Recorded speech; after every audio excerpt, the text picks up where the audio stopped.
This is going to be our spring ankle series. This is a 5-part series that traditionally level 1 is, in my opinion, of the series, the most difficult one to do.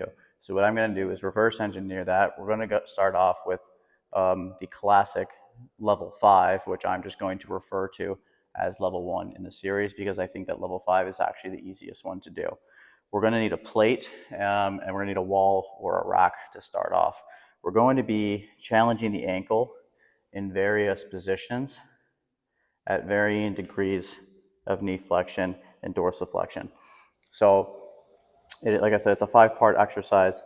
When we're doing these, we don't want to get turned out one side versus the other at all. We want to be evenly spread out on all 5 metatarsals with a majority of my body weight being right behind the base of the big toe.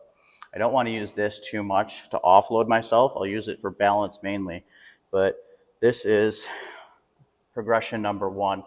My heel is as high as I possibly can get it, and then I have a little bend in my knee. So all I'm doing is going to hold this position for 1 minute on each side. If I can hold this position here for 1 minute on each side, then I'll progress on to the next level. Level 2 in the spring ankle series is where things start to get a little bit trickier, because now what I'm going to be doing is not be standing up nice and tall. I'm going to get some bend in through the knees and hold at like a mid-thigh position here. So again, we're going to take both feet here on the plate and go up as high as I can onto the balls of my feet. All the pressure, once again, is behind that big toe. I'm then just going to take 1 foot away, and we're going to hold right here, not letting my heel drop at all. This is level 2 position. And just like all positions, we're going to hold this for 1 minute. I'm not going to use this as too much of a crutch. I'm just using it for balance. If the ankle is weak, this is going to start burning pretty early. And that's what we're doing here. We're building strength in the ankle in different positions, and it's going to get harder as we go through it. Moving on to level 3, rather than being in a high heel position as we were in level 2, I'm going to get my same mid-thigh position, a little bit bend through the knees. All my weight is right behind base of the big toe, and then I'm going to drop the heels as much as I can.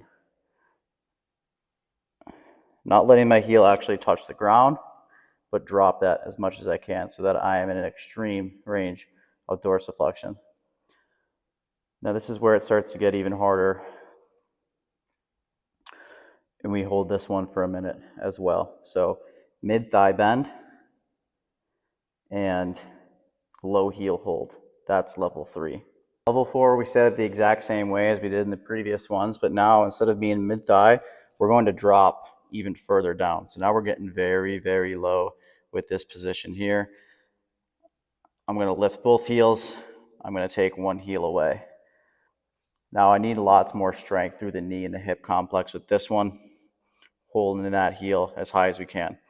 So level 4 is a low knee and a high heel. And we hold this one as all for 1 minute. Progressing our way down here, now we're at level 5. We set up the same way with level 4, low knee hold. Instead of going for a high heel position, I'll drop my heel once again for a low heel, maximal dorsiflexion, and we hold this position for 1 minute.